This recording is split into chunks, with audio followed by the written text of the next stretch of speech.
Hello, everyone, and welcome to the Real Science Lecture Series, the first of the new year. My name is Scott Sorrell, Director of Global Marketing at Balchem. We're all very familiar with transition cows, but it seems these days there are plenty of opinions, research, and thoughts on the best way to manage these animals. Today, we welcome back Dr. Lance Baumgard of Iowa State University to help us walk through the facts and best practices to keep transition cows healthy and to start their lactation strong.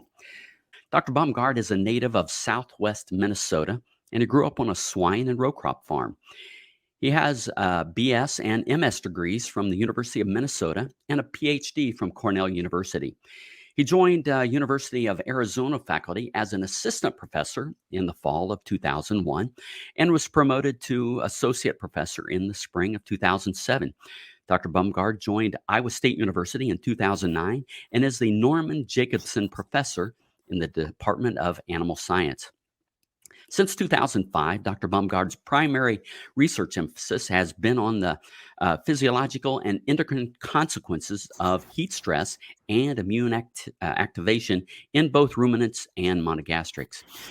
Dr. Baumgard has been the principal investigator or co-investigator on over $11.8 million in research funding.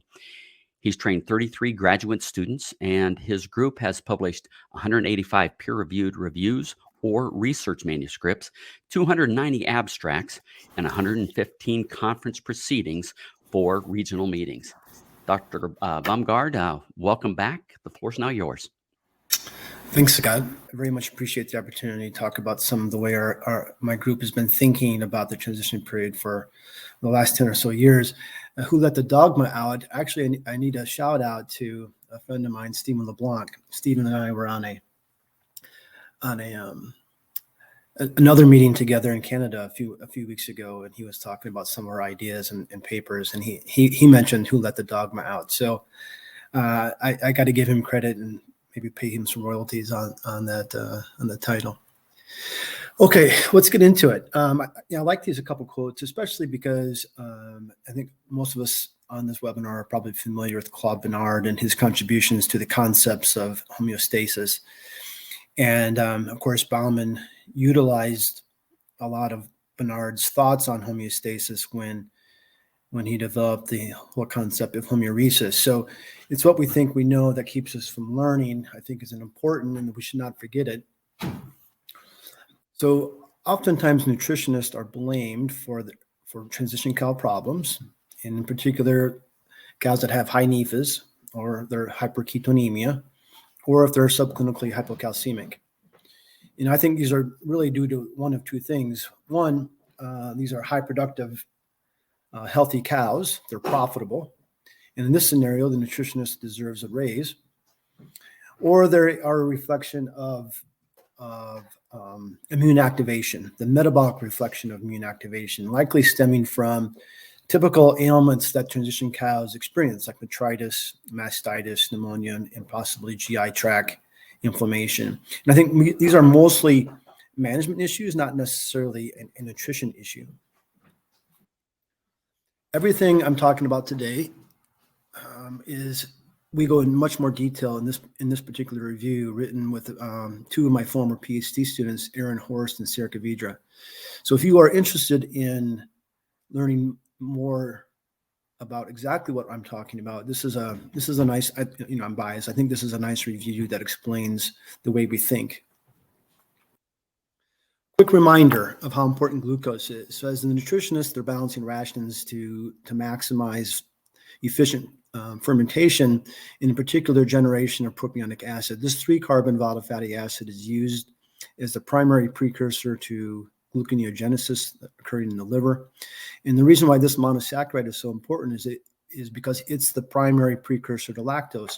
In milk lactose, this disaccharide is the primary, not the only, but the primary osmotic regulator of milk yield. So this particular pathway is very important for profitability of the dairy cow. And of course, this is in large part influenced by the nutritionist, but also, as you find out later in the talk, by immune activation. And it takes about 72 grams of glucose to make 1 kilogram of milk. Okay. So the foundation of our thinking and essentially everything moving forward in today's lecture comes back to these concepts. The best indicators of health are feed intake and milk yield.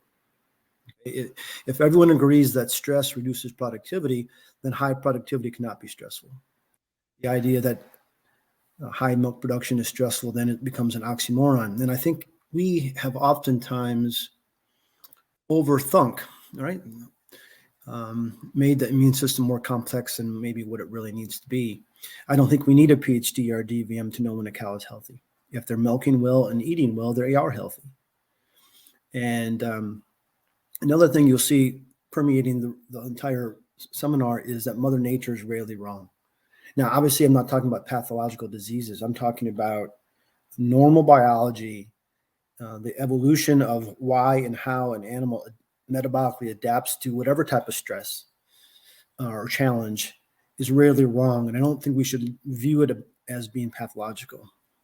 And another one is inconsistent and reproducible data should create doubts. When scientific papers do not agree, and they don't agree for decades on decades, then that should create a scenario where we become skeptical of whatever it is that we're evaluating. Okay, you've seen slides like this. This is a classic slide here produced by the University of Minnesota Vet School, looking at day of lactation on the x-axis and the likelihood of leaving the herd or culling on the left y-axis. And of course, we know that about a very large percentage of the cows are culled prior to 60 days in milk. And Jim Drakely wrote a paper now that's over 20 years ago talking about the transition period. And in North America, only about 50% of the cows get through the transition period without experiencing one of these negative outcomes. And this is that paper I'm talking about. And if you're interested in the transition period, you've probably read this paper. And if you haven't, you need to. It is the Bible of transition period metabolism. And Jose Santos and his group wrote another review recently, or more recently, 2010, and he came down with the same thing. About 44% of the transition cows get one of these problems, right? Calving, metritis, etc. So it's obviously a huge issue, and the transition period success then in large part dictates the overall profitability of that particular lactation. So in graduate school, I remember reading papers like this, and right, we had some pioneers of dairy science, the godfathers of dairy science on this particular paper. But I remember reading it and having all these particular negative outcomes correlated with each other. And even back in the mid-90s when I was reading these papers, I'm like, okay, are all these seemingly unrelated transition periods disorders and diseases, are they actually biologically connected? Or are they just mathematically, or is it just simply a mathematical nuance? Now, I'm going to come back to this slide later because I don't think it's just mathematical nuance. I actually think it's real biology. So we're all familiar with the transition period and the negative energy balances associated with it. And this is a slide I stole from the Alberta Dairy Management website, but it is looking at here in the purple line where milk, the energy output in milk coupled with maintenance cost exceeds that in the early stages of lactation of energy consumption, the dry matter intake. So the animal's in negative energy balance. And this negative energy balance lasts typically between 30 and 60 days in milk. Okay.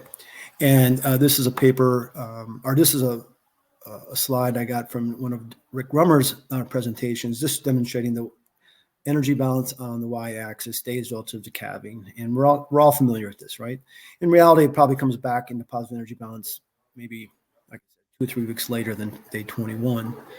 And because of this lack of energy consumption, which you see here in the purple line, the animal has to compensate for that energy insufficiencies by mobilizing adipose tissue, and non-esterified fatty acids increase. Now, this increase in non-esterified fatty acids is something that we have been very interested in for now probably going on 4 decades, because we assume that this increase in blood non-esterified fatty acids is responsible or causes negative outcomes. So this is a slide that I've adapted from one of Jim Drakely's presentations and papers. Here we have adipose tissue, and adipose tissue is mobilized during negative energy balance. So the triglycerides are hydrolyzed into non-esterified fatty acids, and non-esterified fatty acids then increase in circulation. And importantly, this is accompanied by a decrease in insulin concentrations and a decrease in insulin action or sensitivity, coupled with some increase in stress hormones. Now, non-certified fatty acids then are utilized by a variety of tissues that have the capacity to do so, but in this particular example, we're talking about what happens at the liver. It can be reconverted back into a triglyceride and hopefully exported as VLDL, or it can be stored, and that's something we probably want to minimize, the storage of hepatic triglycerides. It can be oxidized, brought into the mitochondria by CPT1 and 2, and hopefully then if it is brought into the mitochondria, it is completely oxidized to CO2 and water and for the generation of ATP. If it's partially oxidized, well, then it's kicked out of the mitochondria as ketones. Okay, so now for a long time, like I said, probably 4 decades, we've had this this assumption that non-certified fatty acids and ketones are causing many of the transition cal problems. And the reason why we believe that is because there are hundreds of studies in Journal of Dairy Science and other scientific journals that associate non-certified fatty acids, BHBs, and calcium with negative outcomes. And I listed here 5 or 6 different papers by people that I respect and admire, and they're friends of mine. I could have listed, like I said, about 100 of these papers, and probably every dairy scientist listening to this webinar has published data that is consistent with this, right? That the magnitude of NEFAs and BHBs and hypocalcemia are sometimes, not always, it's important, correlated with a negative outcome. But importantly, like I just kind of hinted to, there are many papers that do not demonstrate a correlation or association with these in negative outcomes. And I think that's really important. So then when you start thinking about the metabolism then of parturition and early lactation amongst all females, not just cows, we know that mobilization of adipose tissue is an incredibly important metabolic aspect to lactation. Almost all cows have a relatively high circulating concentrations of NEFA following calving. So then with regards to, in this particular instance, ketosis, what explains why some cows, or in fact a majority of cows, can get through the transition period while having high NEFAs but not getting ketosis?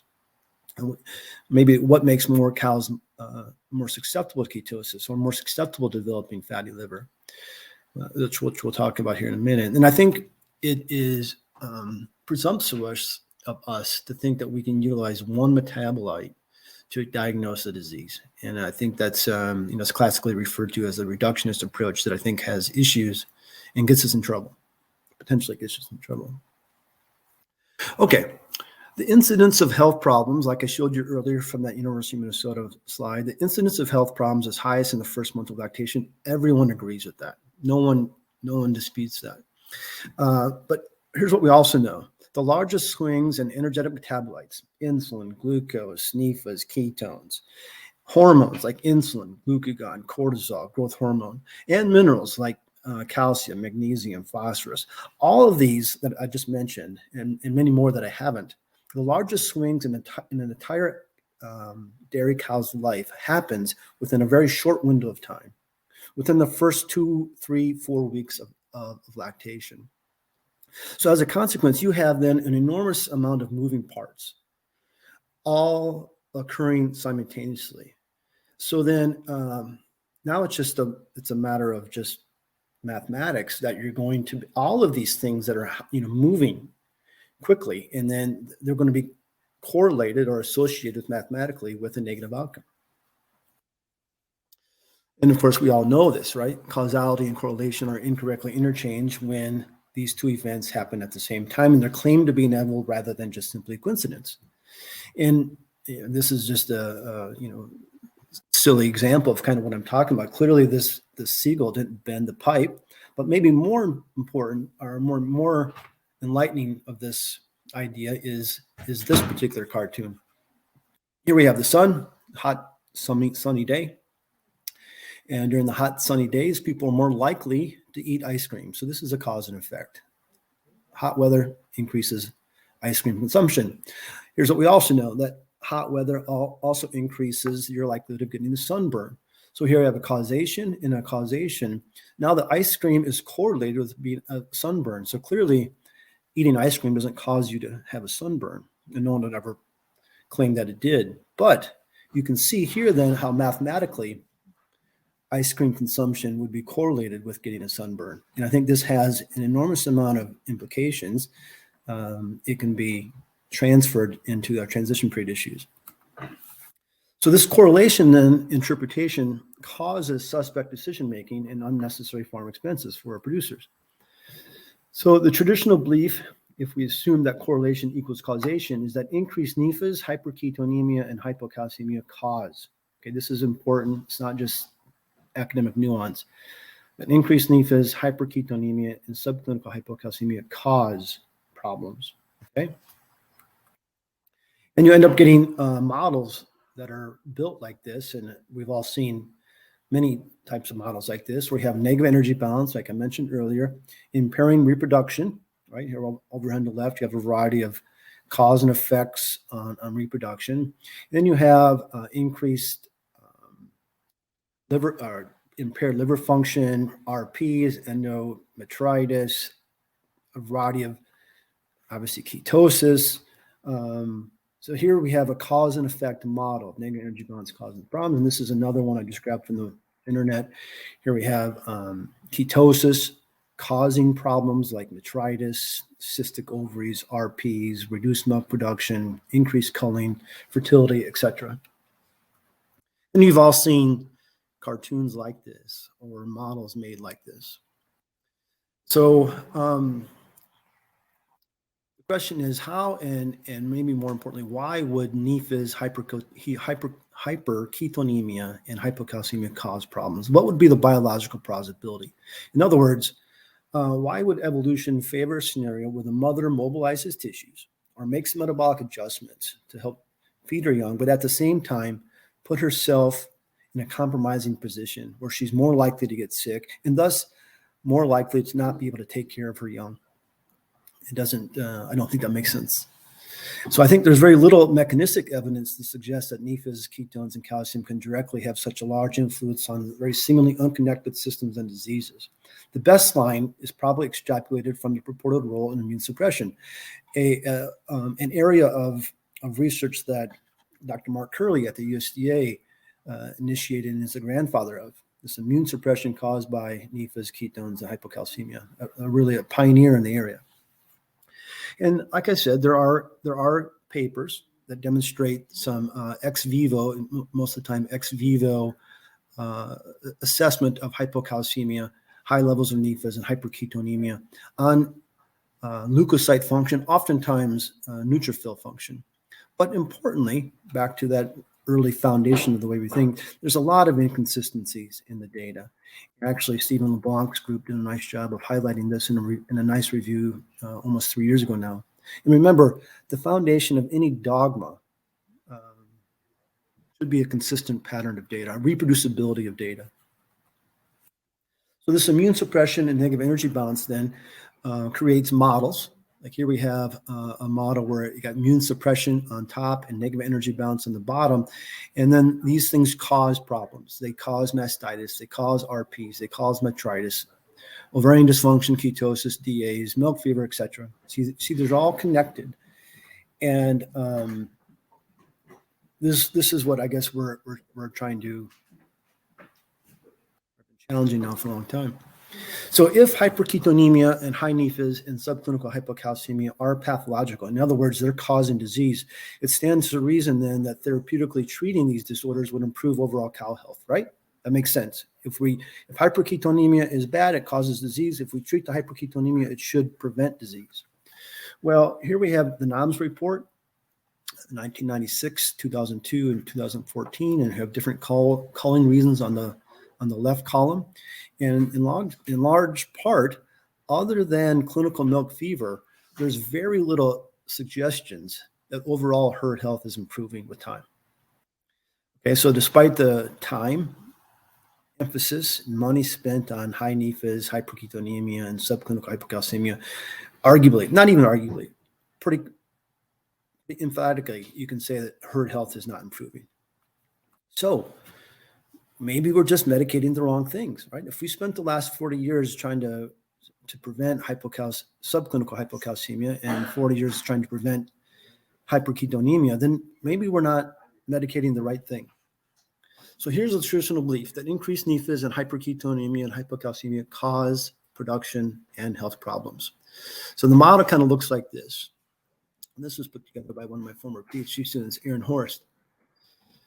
The cow calves, she gets subclinical hypocalcemic. She has high levels of NEFAs, which then are converted into the ketones by the liver, and you end up getting ketosis.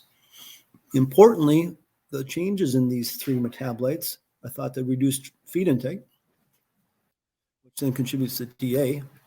And again, importantly, the high NEFAs, the BHBs, and the hypocalcemia cause immune suppression. And once immune suppression is established, well, then that increases the risk of the cows getting pneumonia, mastitis, metritis, RP, etc. And importantly, these three have also been connected with impaired reproduction and ultimately decreased farm profitability. Okay, so that's the traditional dogma of the transition period. So I want to take some time to kind of dissect through these. Maybe a critical evaluation of it. So ketosis dogma, excessive adipose tissue mobilization causes fatty liver and ketosis, and that this is a bigger problem in high-producing dairy cows. And because of this, we've had an academic and an industry goal now for a very long time of reducing adipose tissue mobilization. I think there's a variety of things that should have given us red flags and should have caused us to have pause a long time ago. One is, I've already talked about the associations and correlations. There are very few intervening experimentations looking at how NEFAs and ketones can do this. If you infuse ketones or NEFAs into a variety of different animals, it doesn't cause these negative outcomes. Remember, animals naturally ebb and flow out of ketosis all the time and have been for the last millennia. Interestingly, many ketotic cows are not hypoinsulinemic. And in fact, oftentimes are hyperinsulinemic, an endocrine profile that goes against everything we think we know about the metabolic profile, the hormonal profile of ketosis. Ketones do not reduce feed intake. You hear this a lot. If this was the case, of course, then a starving animal would not have an appetite, and that would, quicken their demise. If you reduce adipose tissue mobilization, which can be done pharmaceutically, we can give cows insulin injections, and or we can give them a TZD, which is a molecule that improves insulin sensitivity, and oftentimes type 2 diabetics might be on a TZD. Anyway, if you give insulin or a TZD, that does markedly reduce adipose tissue mobilization, but accompanying this reduction in NEFAs and hyperketonemia is a marked reduction in milk yield. Some female animals don't consume food after parturition. This is some deer, some ocean mammals don't. A blue whale will literally lose 5 metric ton of adipose tissue during lactation. And importantly, what's really sparked my interest in this whole area is the regional differences in the rate of clinical ketosis. I was at the University of Arizona from 2001 to 2009. And was shocked to learn that the clinical rates of ketosis in Arizona are less than 1%. Some dairy producers in Arizona haven't treated a ketotic cow for decades, which always surprised me, right? Because Arizona has high milk production. They're a very progressive state, and maybe 5 to 6 months of heat stress. If any area of the country should have a ketosis problem, you would anticipate that Arizona would be one of them, or probably the primary one, but it just simply doesn't. So just a quick reminder, hyperketonemia and ketogenesis in general is the coordinated convergence of carbohydrate and lipid metabolism. And I'll show you that in a second. It's highly conserved amongst almost all mammals. There's some ocean mammals that might have an exception. It's such an ancient strategy that even the simplest organisms like microbes will organize and utilize store adipose tissue, store excess energy as triglycerides, mobilize them, and convert them into ketones. I think claiming that hyperketonemia is a disease is akin to saying hyperglycemia is the pathological origin of diabetes. In other words, when someone has type 1 diabetes, they are typically hyperglycemic. People don't blame the hyperglycemia for the problem. They blame the lack of circulating insulin. And I think the same concepts then can apply to transition cow hyperketonemia. There are now millions of people that are on low carbohydrate ketogenic diets. And so many people that are on it that dozens of papers now have been written about the health consequences of a ketogenic diet. And meta-analysis papers are being written about them. Here's just two examples. This is a 2020 paper looking at the ketogenic diet on metabolism and obesity in overweight people without type 2 diabetes. And here's just another 2020 paper looking at the meta-analysis of the ketogenic diet on human health. Listen, we literally have hundreds of millions of people in the world that have been on ketogenic diets or low carbohydrate diets now for years, some of them decades.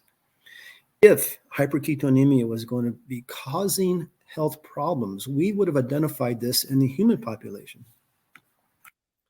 So interestingly, probably the world's in history's most famous biochemist, Hans Krebs, was interested in bovine ketosis, and he wrote many papers on bovine ketosis. And our understanding of the ketogenesis actually, in large part, comes from Hans Krebs. But so fatty acids coming from adipose tissue come into the hepatocyte, go through beta oxidation, generates a lot of acetyl-CoA. Now, normally, this acetyl-CoA would enter into the TCA cycle by combining with oxaloacetate, this 4-carbon molecule, to generate citrate. But during early lactation, the animal is also hypoglycemic. So there's a huge increase in the rates of gluconeogenesis. So as a consequence of that, oxaloacetate is leaving the TCA cycle in the process of one of the initial steps of gluconeogenesis to make glucose. Consequently, there's inadequate quantities of oxaloacetate for acetyl-CoA to combine with. In other words, acetyl-CoA being produced from beta oxidation of fatty acids originating from adipose tissue can't get into the TCA cycle. Well, that's okay, because what happens then is that the acetyl-CoA is converted into these 3 ketones and exits the liver, and that can be utilized for energy by pretty much all other tissues. Now, I mentioned homeostasis and Dale Bellman earlier. This is a 1980 paper. If you are interested in whatever I'm talking about today, this is 20 years before Jim Drakely's transition period paper, but it's a must read if you have interest in dairy cow metabolism. And Dale and I and Bob Collier wrote a paper now 6 years ago, again reviewing homeostasis. And then Sarah and I and Aaron wrote another paper, which I mentioned earlier. If you have an interest in this type of biology, I would encourage you to read these 3 papers. Ultimately, though, one of the main conclusions of these 3 papers is that the mobilization of adipose tissue and the partial conversion of these non-esterified fatty acids into ketones is absolutely essential for maximum milk yield. If you prevent this from happening, it will come at the cost of milk. And a common critique of our message by some of my colleagues is, well, listen, you mentioned that milk yield is a gauge of overall animal health. And yes, I firmly believe that. And so when you give propylene glycol to a cow that is subclinical hyperketonemic, SHK, well, then they produce more milk. And that's been demonstrated 3 times. 2 out of the 3 farms in a 2011 paper, and another 2 papers demonstrating the same thing. But importantly, there's been no effect of propylene glycol on milk yield in subclinical hyperketonemia cows in these 3 papers. So, right, it's about a 50-50. So the body evidence, I don't think, supports the practice of giving subclinical hyperketonemia cows propylene glycol yet. So transition period and insulin, high-producing cows are more hypoinsulinemic compared to their low-producing herd mates.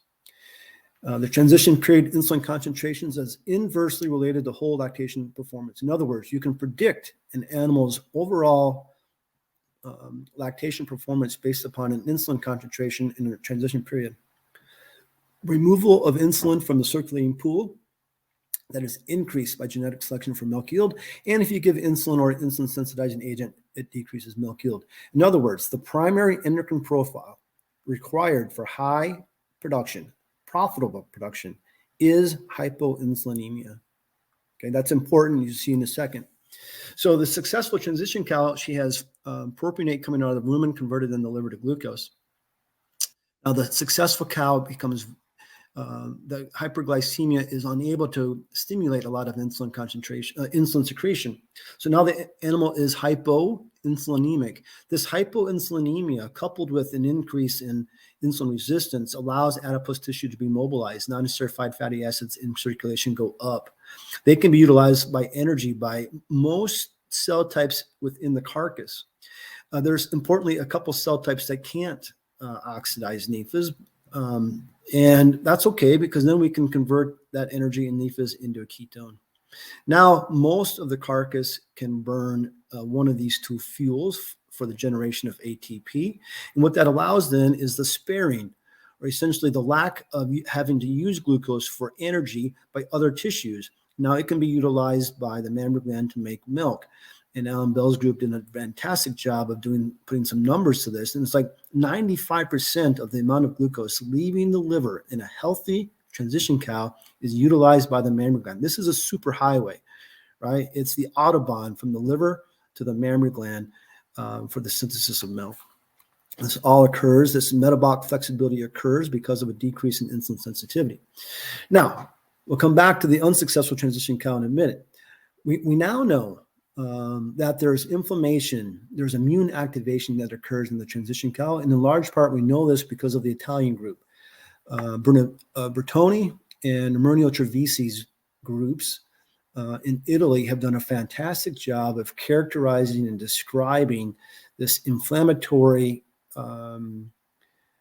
inflammation that occurs after calving. And they've done a great job of extending that to show that there's an increase in inflammation at dry off. And one of my graduate students, Brady Gates, has reconfirmed this in some work here at Iowa State University. But the source of this inflammation in the transition period, the two obvious ones are the mammary gland, because we know the incidence of mastitis is highest in early lactation. The uterus, of course. We think the GI tract is a source of some of this inflammation, which I don't have time to talk about today. But more importantly then is, okay, what are the consequences of this immune activation that's occurring? So here's just an oversimplified cartoon of looking at the the intestine. We have lipopolysaccharide, which is a very potent antigen. Normally doesn't get through the barrier function of the epithelium of the gut, but in some cases it can. And what it does then is immediately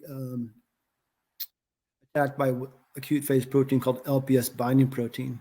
And this LBP then will chaperone the LPS to an immune cell. In this particular example, it's a resident macrophage in the liver called a Kupffer cell. And in the process of detoxifying this LPS, you have an inflammation. And what we've been measuring a lot about is often is acute phase proteins, haptoglobin, LBP, and serum lambda A. This is a fantastic some work done by Gerd Bobe's group. And what they did was they blood sampled cows through the transition period from minus 21 to 28 days. And then once the cows got to 100 days in milk, they retroclassified them as being healthy cows, cows that had mild disease, severe disease, or if they were culled or died. Again, haptoglobin, which is acute phase protein, a marker of immune activation, is on the y-axis. So even the cows that had no problems, they had no overt health problems, have an inflammation after calving. That's important to note, is that all animals have a mild inflammation after calving. What was interesting to me is that if the cows didn't make it to 100 days in milk, if they were culled or died before 100 days in milk, they were retrospectively classified as purple. So we're talking about cows that were culled or died at 50, 75, 100 days in milk. And you could go all the way back to the first couple of days of lactation, and they were severely inflamed. On the right, you have looking at haptoglobin again on the y-axis and looking at metritis, mildly or severe metritis. And it's the same story. Even healthy cows have an inflammatory response, but this severe immune activation occurs before the clinical presentation of the disease. this is one of my students, Amir Nerieri and Nathan Upal. They looked at ketosis. So the clinical ketosis was diagnosed between about days 9 and 20 of milk by a good friend of mine, Pat Gordon, a faculty member in the vet school. And so they're showing signs of clinical ketosis out here. But if you took a look at their blood LBP concentrations on day 3, they were already 2.5 times greater than their healthy controls. So the same thing, inflammation far precedes the clinical diagnosis of a disease. And this immune activation, it's a subsequent inflammation, I think, has a huge impact on transition cows, specifically its role in suboptimal dry matter intake. Everyone on this webinar is familiar with inflammation causing a reduction in feed intake. This is a highly conservative response amongst all species. Even a cricket, if you cause a cricket to be sick, it will reduce its feed intake. So it's from the simplest organisms all the way up to humans. And we know that cows that have the highest amount of inflammation have the lowest amount of dry matter intake. We've known this now for 21 years. And we also know that the cows that have the highest amount of inflammation also have the largest amount of non-esterified fatty acids and BHB because of the reduction in feed intake. I think inflammation is the simplest and most logical explanation for why some cows don't eat well before and after calving. I'm not talking about regulation of feed intake once established lactation has been attained. I'm talking about the transition period. Inflammation reproduction. I got this slide from a former master's student of mine, Mackenzie Dixon, who got her PhD with John Brumfield at the University of Florida. And this is a collection of data that was generated at the University of Florida and with Martin Sheldon's lab in the UK, essentially showing that LPS, either coming from metritis or really any origin, has negative consequences on a variety of metrics of reproduction from multiple angles. What about hypocalcemia? Well, of course, the dogma is that milk uptake of calcium is so extensive, so quick, so acute, that it exceeds the homeostatic capacity to replenishment, and that we should have our industry and academic goals. We need to minimize this. And of course, we have essentially minimized or reduced clinical milk fever, right? Yeah, I would say that's one of the largest contributions that nutritionists have contributed to overall animal health. And we owe a huge gratitude for a scientist named Ron Horst. Ron Horst is an incredibly productive, impactful scientist. His H factor is 90. That is just an amazing contribution and impact on the dairy on science in general. But Dr. Horst, Ron Horst, and his students and collaborators discovered not only the biology of milk fever, but importantly, they figured out how to prevent it, right? And if you are using some type of pre-calving calcium strategy, you should thank Ron and his collaborators for that. So obviously, clinical hypocalcemia or milk fever needs a pre-calving dietary strategy. And again, I've already mentioned it. It's probably the biggest contribution of nutrition to overall animal health in the last 40 years. Arguably the biggest contribution to overall animal health, regardless of whether or not it's nutrition or a pharmaceutical intervention. So clinical hypocalcemia, even if you have a pre-calving dietary calcium strategy, requires immediate intervention. We all know that. I'm not saying that. I've been accused of saying that before. A clinical milk fever cow needs immediate intervention. The question I'm challenging is subclinical hypocalcemia pathological? Is it detrimental to health, productivity, and profitability? Well, this is a nice paper from Nina Van Keizer-Link's group. They retrospectively classified cows within the first couple of days of lactation as being normal or healthy, not having subclinical hypocalcemia, or animals that did. And the control animals that did not have subclinical hypocalcemia are in black, and the ones that did have subclinical hypocalcemia are in the gray triangles. And this is milk yield on the y-axis. Remember, I think it's incredibly important to utilize milk yield as a marker of overall health. So if subclinical hypocalcemia is pathological, then why and how would subclinical hypocalcemic cows produce more milk? To me, it doesn't add up.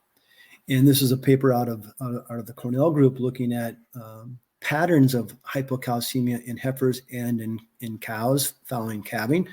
And so this is calcium on the left y-axis, and here we have milk. And I want to draw your attention to two two or three different patterns. Here we have in orange these cows that become pretty severely subclinical hypocalcemic in orange, and they bounce back within the first couple of days of lactation. And now look at their milk yield, right? These are the cows that go on to produce a substantial amount of more milk than the healthy controls supposedly do.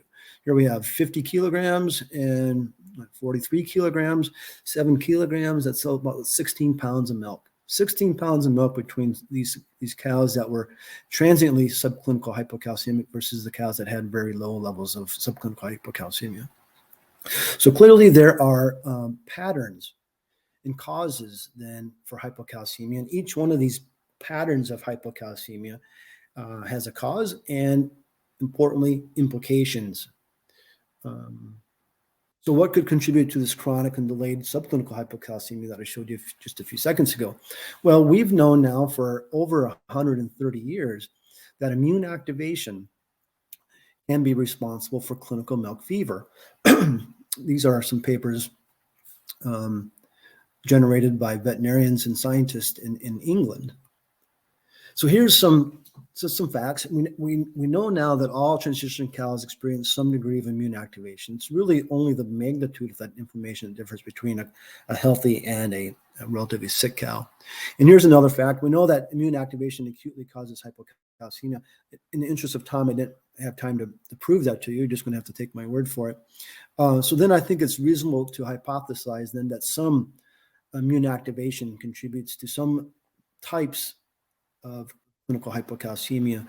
And we think it's these types, this immune activation-induced hypocalcemia that benefits from an oral calcium intervention. And that's based upon a paper we published in the Vet Science journal 3 years ago now. So let's talk about the evolution of immunometabolism. There are a variety of unusual scenarios and pathologies that are characterized by an increase in insulin, heat stress. I've already talked about ketosis, feed restriction, intentionally induced leaky gut. And if you cause an animal to be sick, it also has high levels of insulin. The reason why these are all strange, of course, is that all of these are associated with a reduction in feed intake.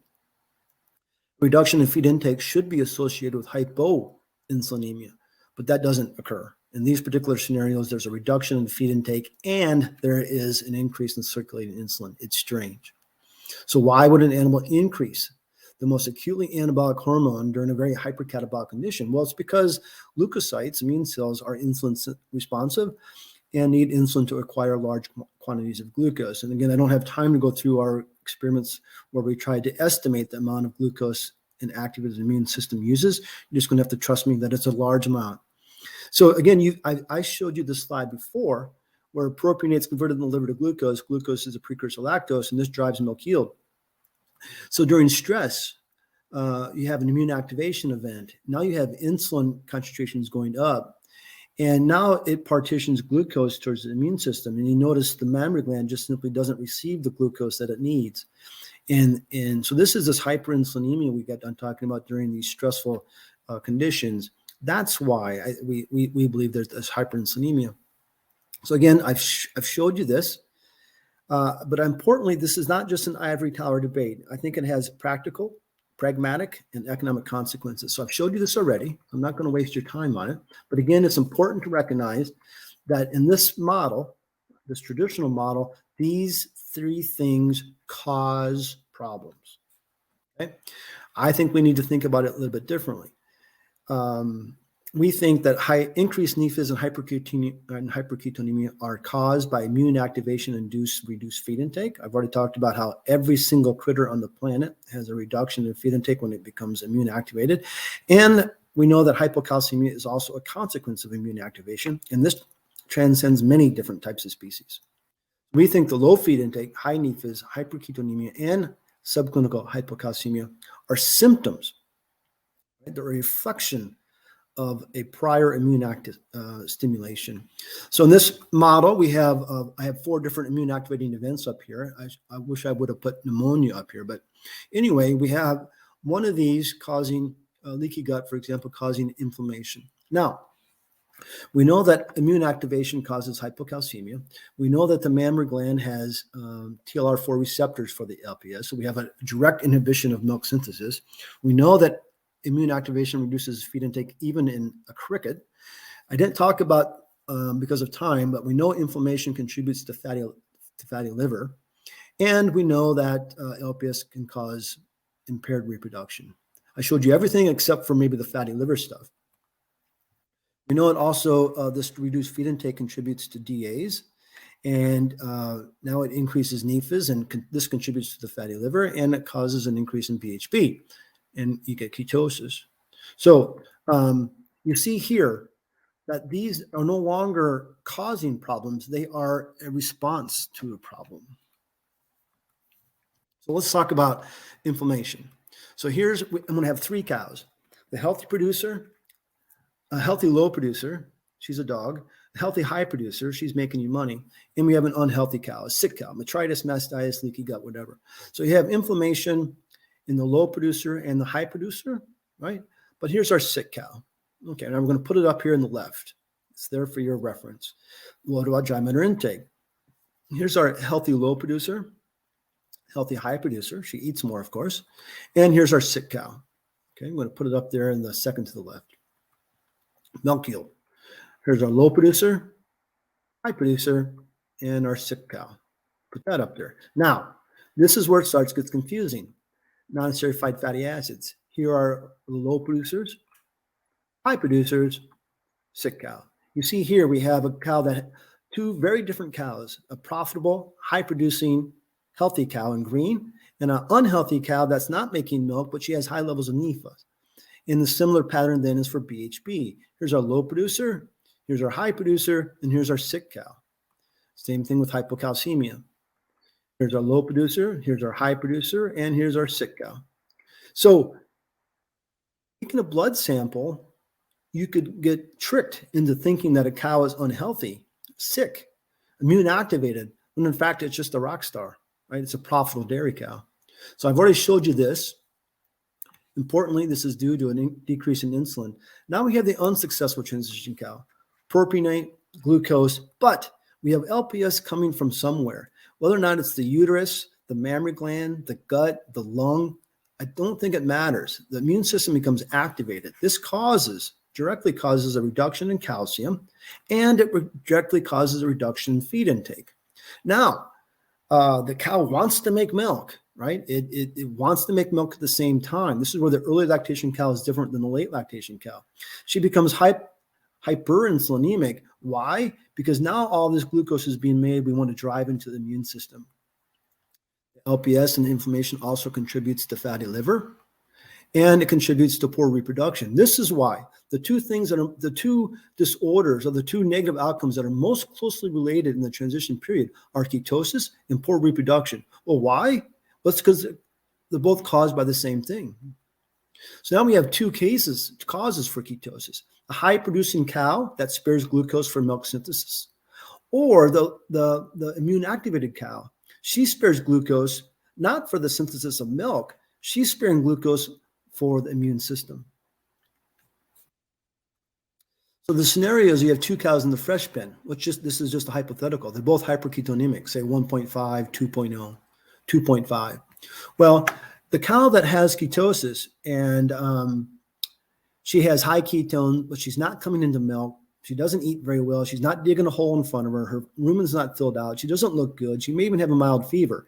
Well, you can treat her for propylene glycol if you want, and her NEFAs and ketones will go down, and you'll feel as if you've intervened.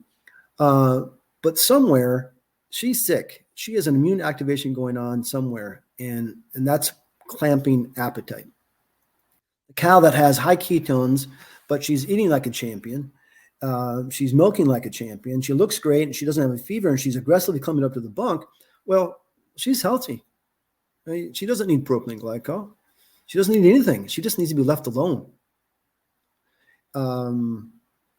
So a real-world example is something that occurred at Iowa State Dairy Farm not even 12 months ago. Here we have 2 different cows. The cow in black, days in milk on the x-axis, pounds of milk yield on the y-axis. So the healthy cow here is in black, and she is making 140 pounds of milk by the 14th day in milk.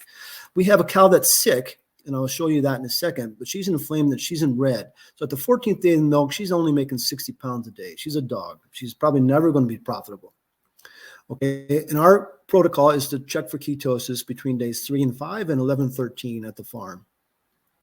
And lo and behold, both of these two cows came up as hyperketonemic and were then treated with propylene glycol.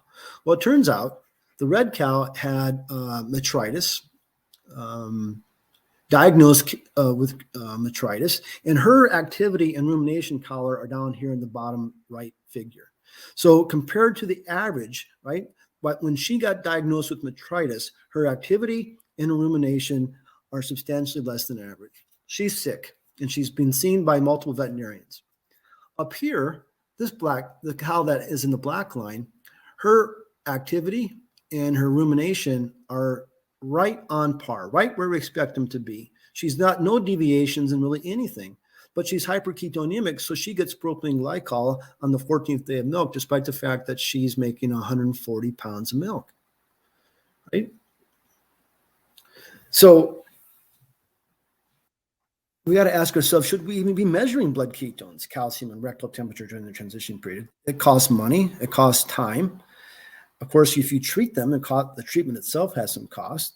There's potential to have improper treatment administration. I know it's low, but the risk is still there. And probably just as big for most dairy farmers at the moment is that labor is precious. And so you have an opportunity cost for that labor. So instead, maybe we need to pay more attention to feed intake and overall milk yield. And I know rumination isn't perfect for feed intake, but if you can couple rumination and activity and general appearance and milk yield, you should get a good assessment of overall health.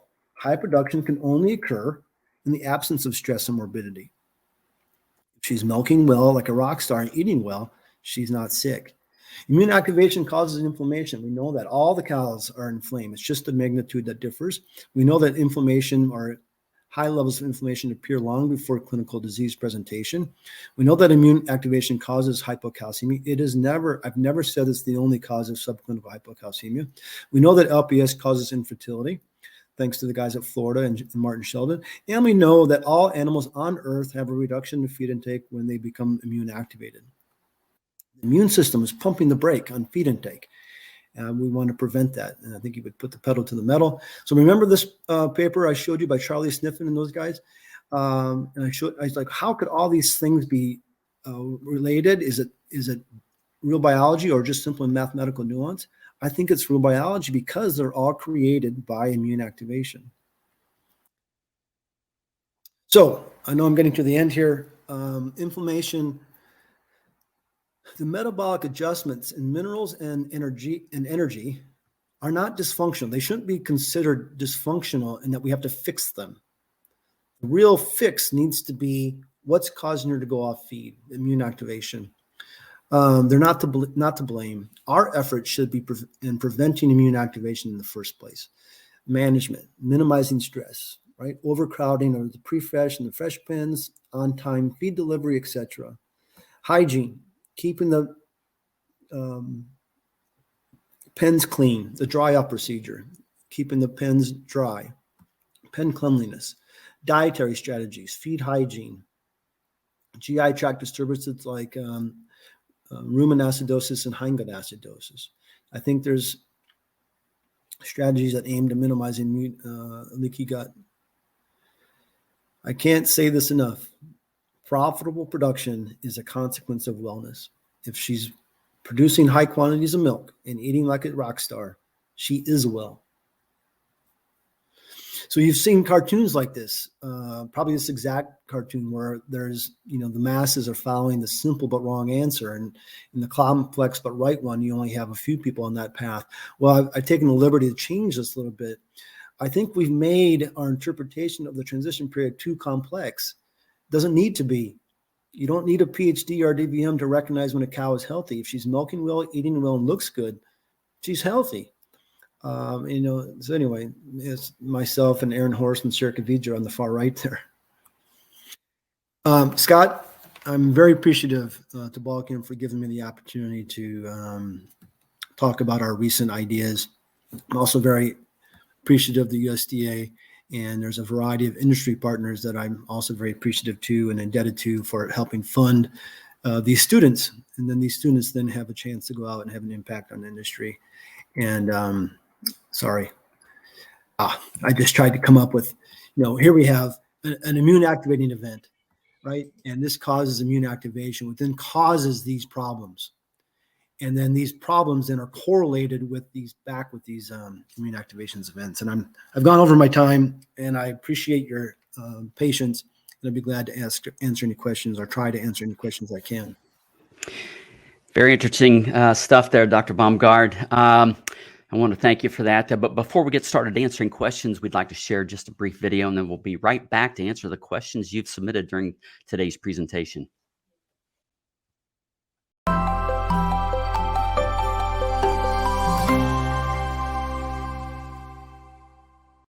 5 cents might not seem like much, but when it's 5 cents for every cow every day, then it really adds up.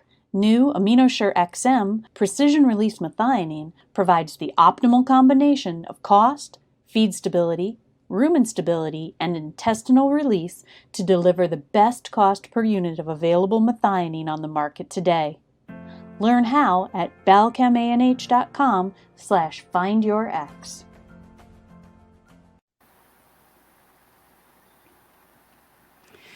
All right. As a reminder, you can still submit questions through the Q&A tab at the top of your screen. Dr. Baumgard, first question. You know what? I'm going to go with Dr. Zimmerman. He says, excellent presentation, Lance. Additional thoughts on how to identify these problem cows if you don't have activity and rumination collars? Yeah, that's a great question, especially some of these large farms don't even have daily milk meters. So it makes it even more difficult. But, I think it's training farm personnel to recognize healthy versus sick behavior. This isn't aggressive eating, digging a hole in front of them, rumen filled out. So just some old-fashioned cow-side animal husbandry skills, I think. Very well. Dr. Knapp would like to know your thoughts on the role of feed mycotoxins on transition metabolic diseases, like effects on gut motility, relationship to DAs, and effects on systematic immune system, and the relationship to mastitis and metritis. Yeah, that's a great question. I think it's probably a bigger issue than what we appreciate. I'm not an expert in mycotoxins or the consequences of them, but I know because we've dabbled in mycotoxins to try to recreate some of these immune activation events at the university, and have been in large part unsuccessful. But clearly, we have mycotoxin issues on farm, and we're probably then getting immune activating events at the gut, and probably even post-absorptively. So I think mycotoxin contaminations can be a contributor to overall immune activation, and thus then the consequences of that immune activation would be similar to that of mastitis or metritis, or et cetera. I think she's spot on. All right. Holger wants to know your thoughts on inflammation and beef cattle. I think that's the feedlot industry has an issue with receiving cattle, right? They're on the truck, they're stressed, they're fasted, they're probably also not getting water. They arrive at the yard, and 7 to 10 days later, they come down with BRD. And so I think there's a strong connection between the gut and the lung. That's been described by other people as well. So this immune activation and inadequate feed intake, then once they come to the yard, I think is very similar to the transition period that we see in lactating dairy cows and even weaning calves. The biology is very similar amongst all these stressors, and I don't think that's a coincidence. All right, thank you. Larry, I'd like to know, have you done any work or are aware of utilizing anti-inflammatory compounds in the transition period, such as aspirin and vitamin C? Yeah, yep. So the groups have been looking at aspirin administration. When I was at the University of Arizona, I gave Banamine to the first 3 days of calving. And Bradford's group has been looking at aspirin as a tool.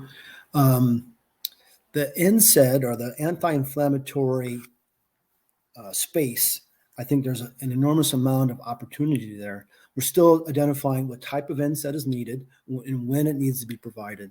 Because right now, I think there's an enormous amount of inconsistencies in that literature. But I think that is some low-hanging fruit that we'll eventually get to. All right. Next question comes in from Matteo. Thank you for a nice presentation. I have a question about the treatment of subclinical ketosis. In the literature, it is mentioned that cortisone is not indicated. If there is a central role of LPS in inflammation, should that not change this indication? Yeah, I get asked that question a lot too. I think, so we know cortisol is an immune suppressor. In fact, Dr. Mark Curley's group at the NADC utilized cortisol to induce immune suppression, right, to establish the model. So I think giving cortisol simultaneously when treating a subclinical hyperketonemia is probably a unwise decision. All right. Next question is Ahmed. Can we say reducing inflammation will improve health and milk production, but at the same time, having less inflammation can decrease the ability of the animal to fight against disease? How do we explain this? Yeah, that's a great question. So so inflammation is an incredibly key component of the immune response. So what we want, and I've heard Dr. Curley describe it this way often, we want a cow to have an inflammatory response, to peak, to have it very robust, and then we want it to go away. We want it to resolve.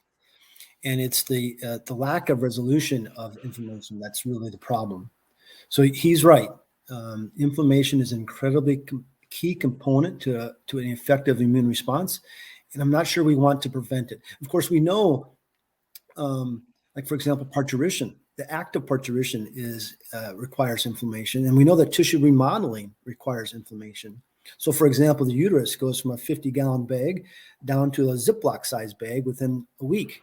Right, that whole process requires an inflammatory response to be successful. So I think we need to not approach inflammation as, oh, we need to prevent it, we need to prevent it, we need to prevent it, because we don't want to always prevent inflammation. All right. Next question comes in from Martin. Hi, Lance. Thanks for the presentation. To modulate or prevent immunoactivation during the early postpartum, which of the following should be your main target? Number one, immune system, the LPS, or the integrity of the cells from the uterus, MG, or DGI tract? Yeah, I think it's the third.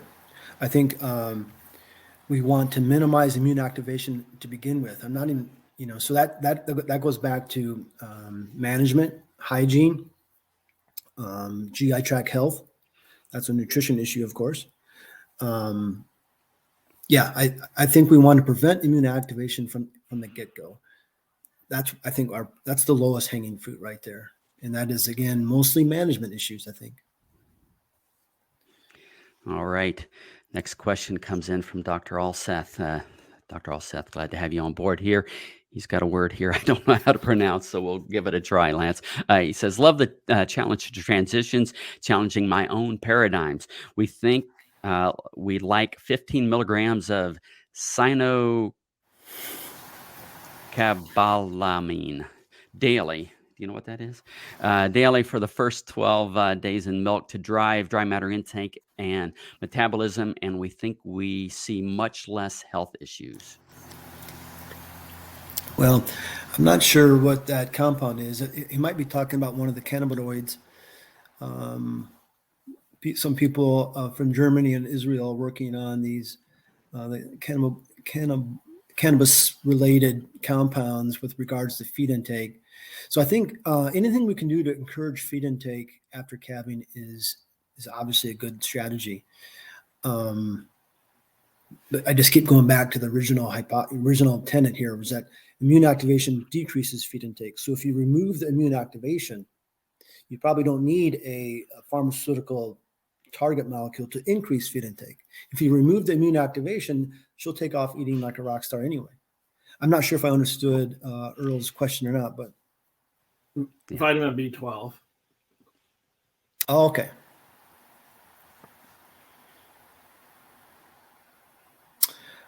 Yeah, I'm not very familiar with the vitamin B12 literature stimulating feed intake.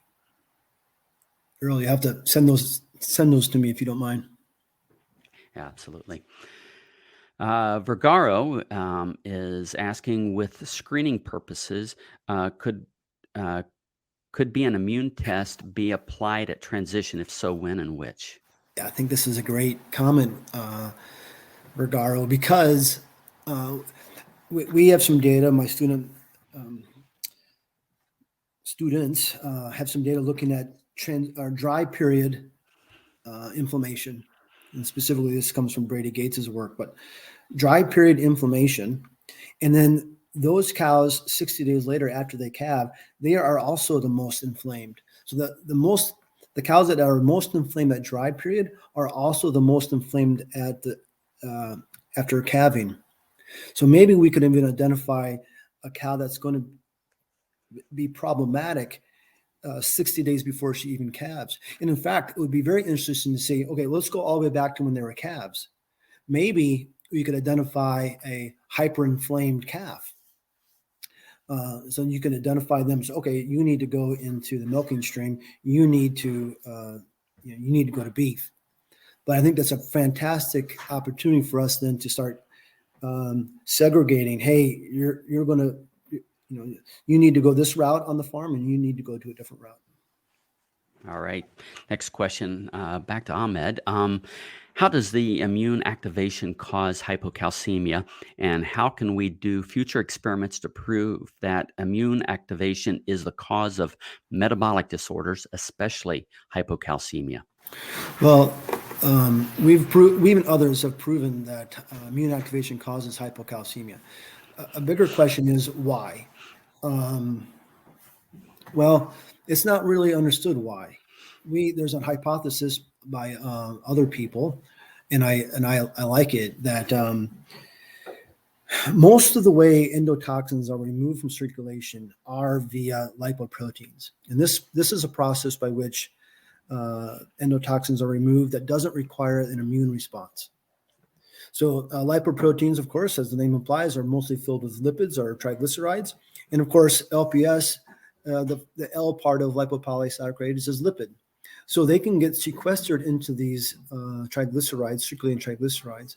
And from what I understand, hypocalcemia allows that process to be more efficient. So then, of course, the lipoprotein will be taken up by the liver, and the liver dumps out the LPS into the intestine. So it is a way that which the animal can get rid themselves of the endotoxemia without having a massive inflammatory response to the endotoxin. All right. Next question comes in from Verl.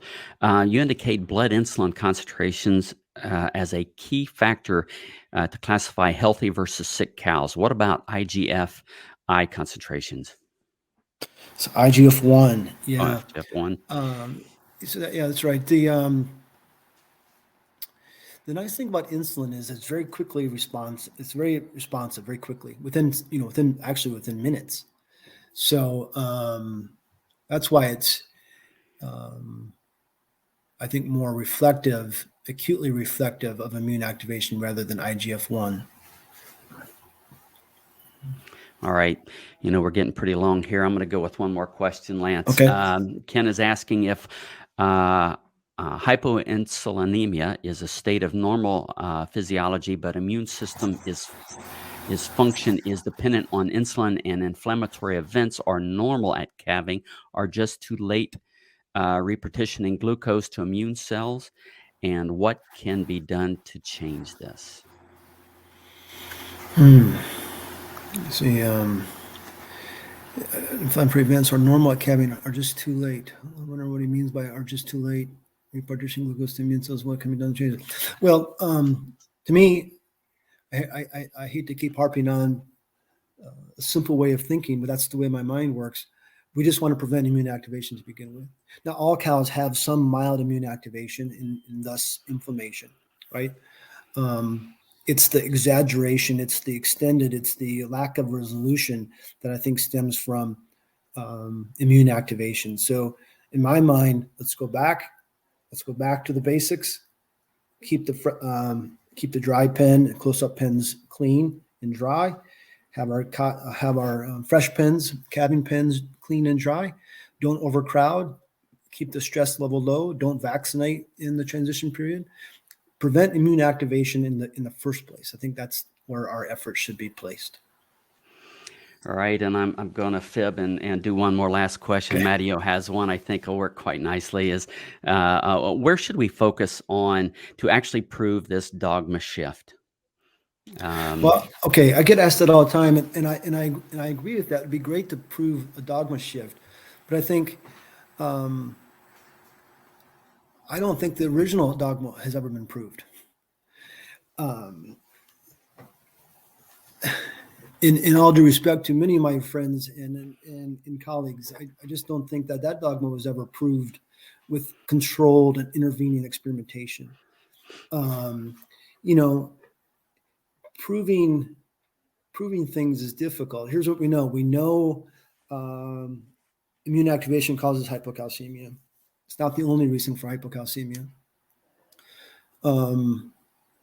We know that animals that have the highest amount of inflammation also have the lowest amount of dry matter intake. I don't know, Scott, if there is going to be a controlled and intervening experimentation that can prove one dogma versus the other, or one idea versus the other. But we've been hounding on hyperketonemia, high nephas, and hypocalcemia now for going on 35, 40 years. Maybe we're hounding on the wrong things.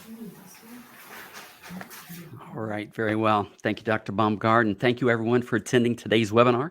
If you have additional questions, please submit them to anh.marketing@balchem.com. The Real Science Lecture series of webinars will be back in 2 weeks with Waste to Protein on the World's Smallest Footprint, how to produce, apply, and utilize insect products now and in the future. And that'll be with Katharina Unger from Living Farms. And on February 14th, Dr. Erika Algersma from Strategic Analysis Services will present the remarkable strength of demand in major dairy importing countries and opportunity for U.S. dairy. I met Eric last summer at the IFCN conference in Israel, and he has very unique insights into the global supply and demand for dairy products and how that will shape the future of where dairy products are produced globally into the future. I think you're going to really enjoy this one. Visit balchem.com/real science for more details and to register for all future webinars. And finally, Balchem's podcast series continues to offer a deeper dive into our webinar topics. Log on to your favorite podcast platform and search for Real Science Exchange, or visit balchem.com/podcast.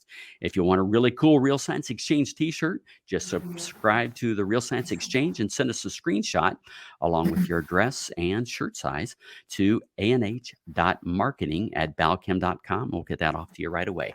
On behalf of Balchem and Dr. Baumgard, thank you for joining us today. Thank you. Thank you.